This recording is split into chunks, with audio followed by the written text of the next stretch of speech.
May I request everyone to please stand up and put ourselves to the presence of God, that in the Father, the Son, and the Holy Spirit. Amen. Good morning, class. How's your day? You're having a good day. That's nice to hear. Okay, class, arrange your chairs and go back to your proper seats so that I can see who is absent today. Very good, class, because everyone is present today. So now, before we start, I would like to remind everybody our classroom rules. So you better prepare yourselves and participate. Rule number 1, be prepared for class, respect one another, raise your hand if you want to talk, and do not talk when your teacher is talking. Did you get it, class? Okay, class, settle down. Eyes on me. Before I forget, kindly pass your assignment here in front so that I can check that later. Okay, understood? Alright. Before we proceed, who can tell me what was our discussion all about yesterday? Anyone? Okay, Mr. RG, can you tell me? Okay, very good. Who else? Miss Miana? Okay, very good. Our topic yesterday, class, is all about the types of pathogens and its natures.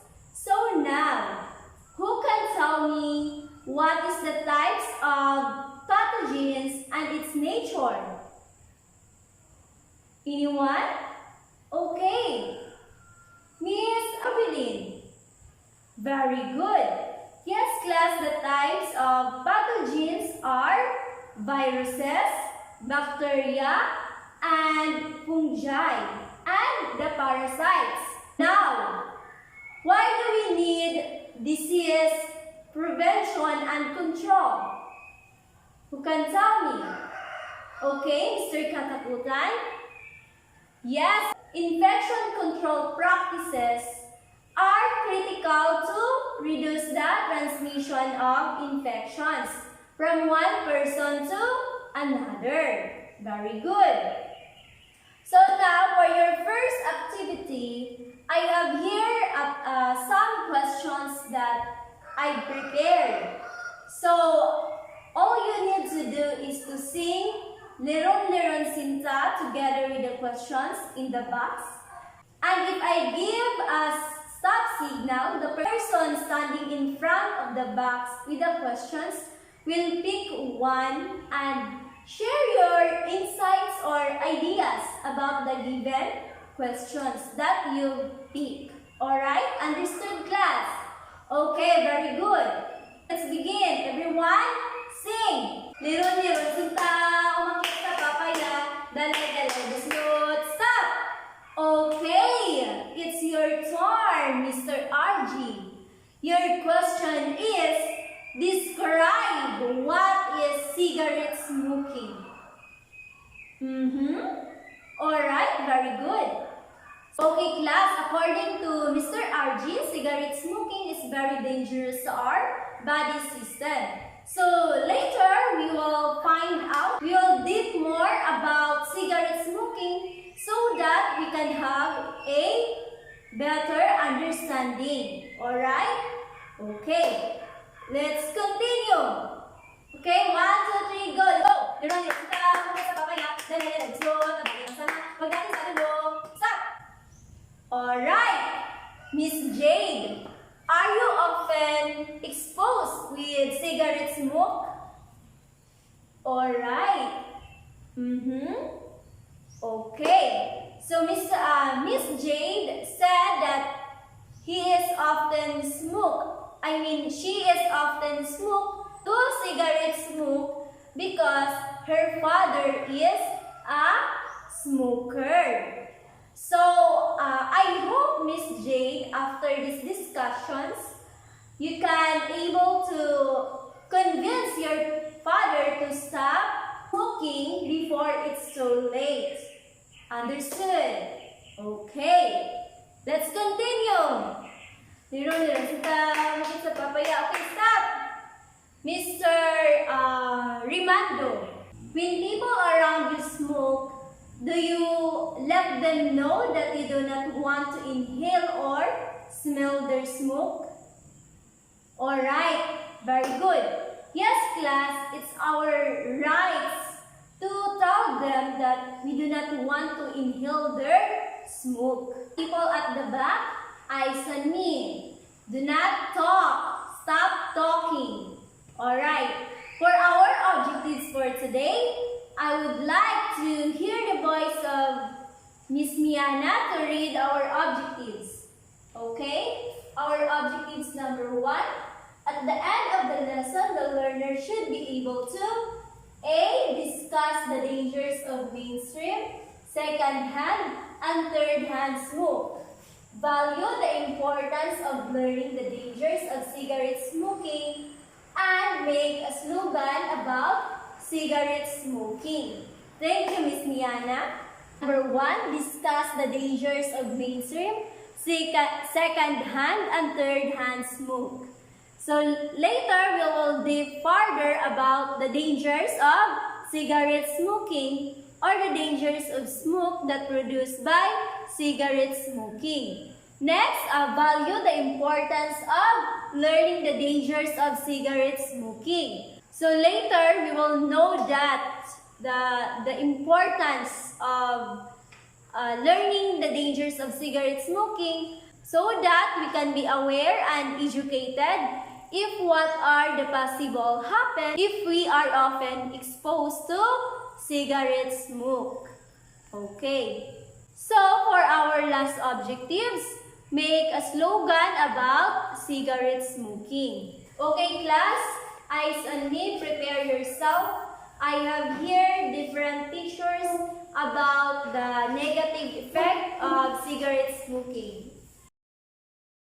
Number 1, we have here. And then the next picture. And here. Okay, class, what can you say about the pictures? Miss Basanyes. Very good. It shows different negative effects of cigarette smoking. Next, based on the picture show, what do you think are the dangers of cigarette smoking? Anyone? Okay, Miss Women. Very good.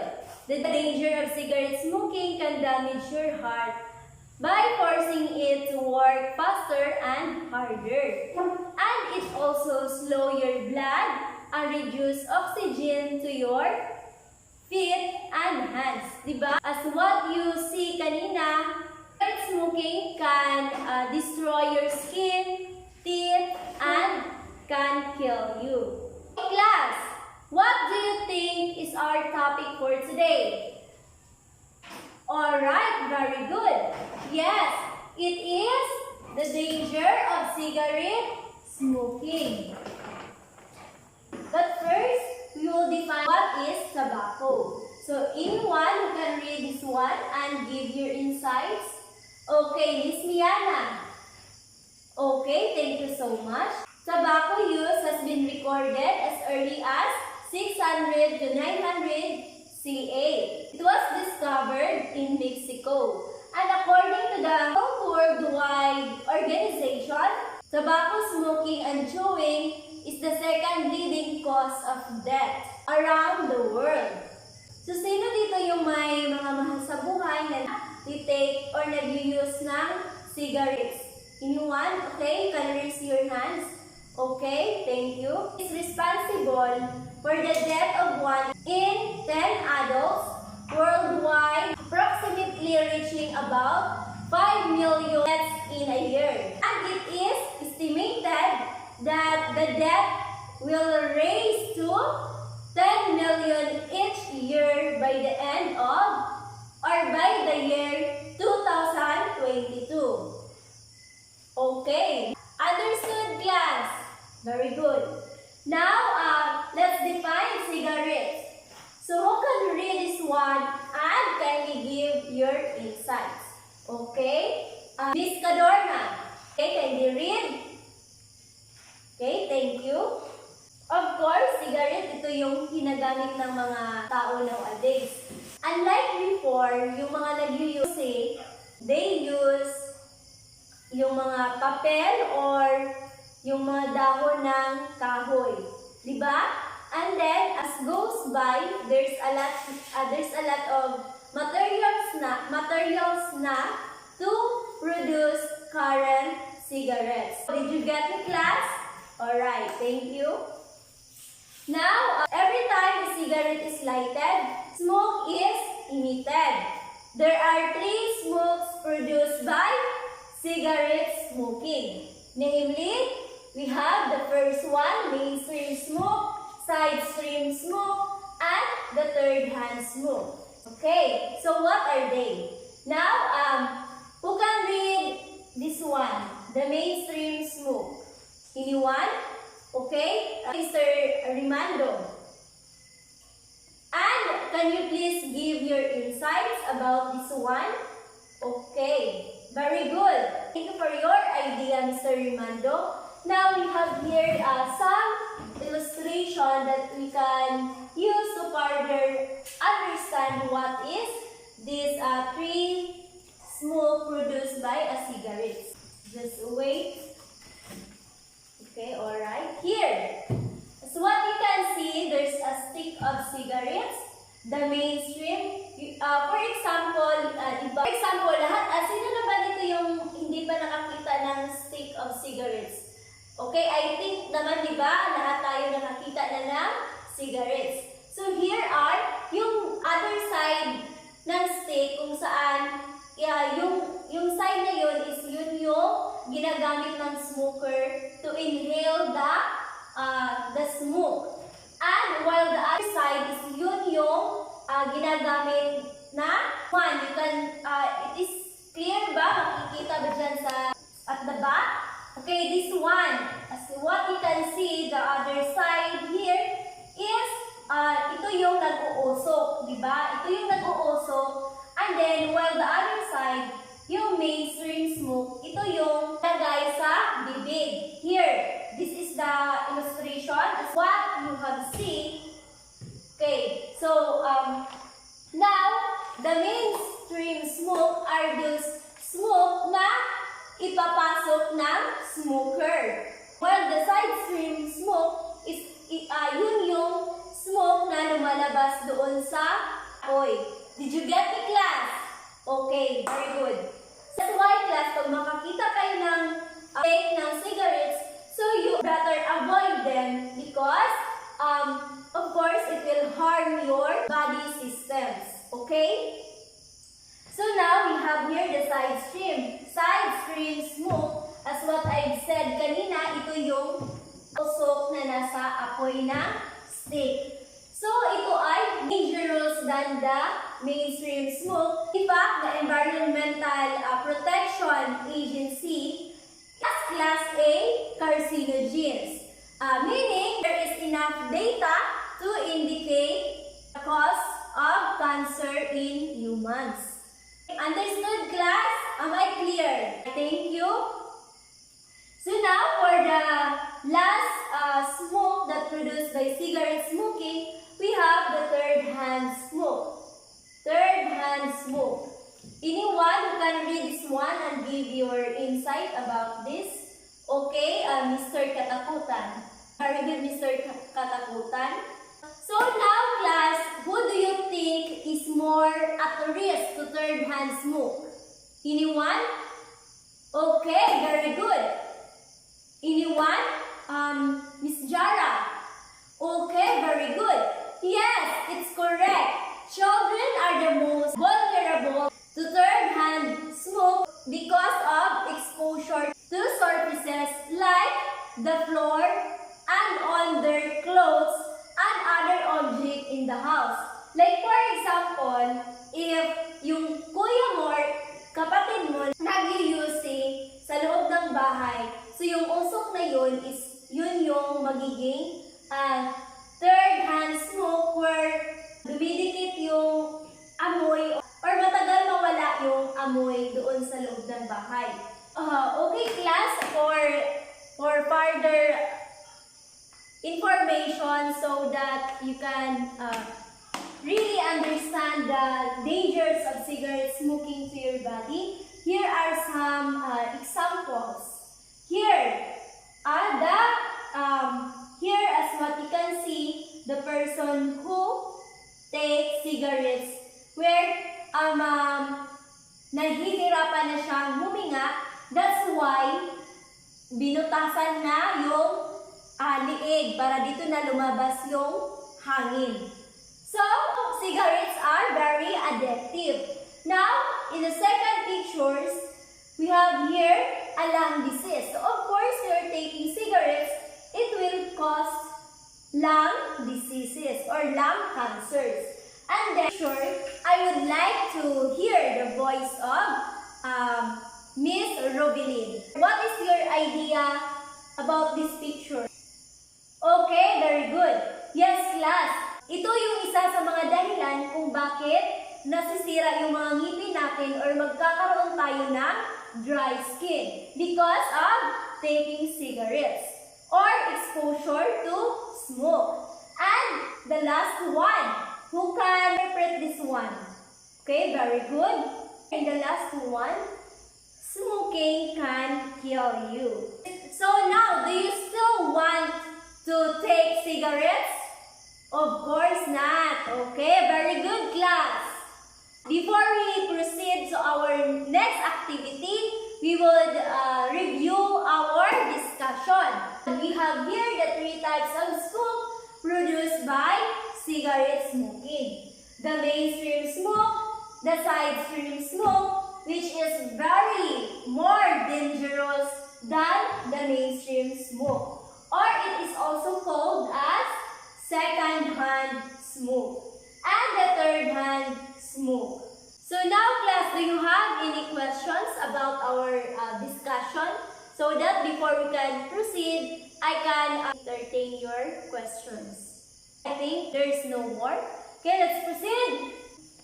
Okay, class, it's time for your next activity. Kindly settle down yourselves, arrange your chair, and eyes on me. Especially people at the back, please be quiet or else I will deduct your score later, okay? Alright, so now we have here the activity title entitled Slogan Making. The direction in a one-hole illustration board is group should create or should make about awareness of cigarette smoking. So now I will divide you into 2 groups, and each group should select a leader to present your output here in class. Did you get me, class? Okay, very good. So you have here the criteria. Refer to the rubrics for the pointing system. So since it is very gamay siya, maybe hindi nyo makikita dyan sa ibang grupo, I will disseminate na lang. I have here some copies so that you can start now. Okay, I will disseminate this each group, group 1, and this is the group 2. Okay, you have only 10 minutes to finish this task. Understood, class? Very good. Yes. So, time is up. Kindly go back to your proper seats now, and group 1 will be the first presenter, followed by group 2. Okay, start now. Okay, very good, group 1. You have a nice brainstorming. You have a teamwork. And the group 2. Okay, very good, group 2. Okay, the score of group 1, 20 points. And the score of group 2, 19 points. Happy with your scores, class? Very good. Alright. Now class, okay, before we proceed, let's arrange your chair and listen carefully and participate. But before we proceed, I would like to remind everybody that after this, we will be having a short quiz. So, prepare yourselves and participate. Alright, let's begin. Why do we need to avoid or stay away from people who are taking cigarettes? Okay, Mr. Kim. Who else? Who else? Mr. Katakutan. Alright, very good. Thank you for all your ideas. Yes, class, we need to stay away from people who smoke because smoking damages the heart and the circulation of the blood around our body. Am I right, class? Okay, thank you. So, for the next question, why are mainstream, side stream, or the second-hand smoke and the third-hand smokes are dangerous to one's health? Okay, who can answer? Okay, Miss Hasmin. Very good, thank you for your participation.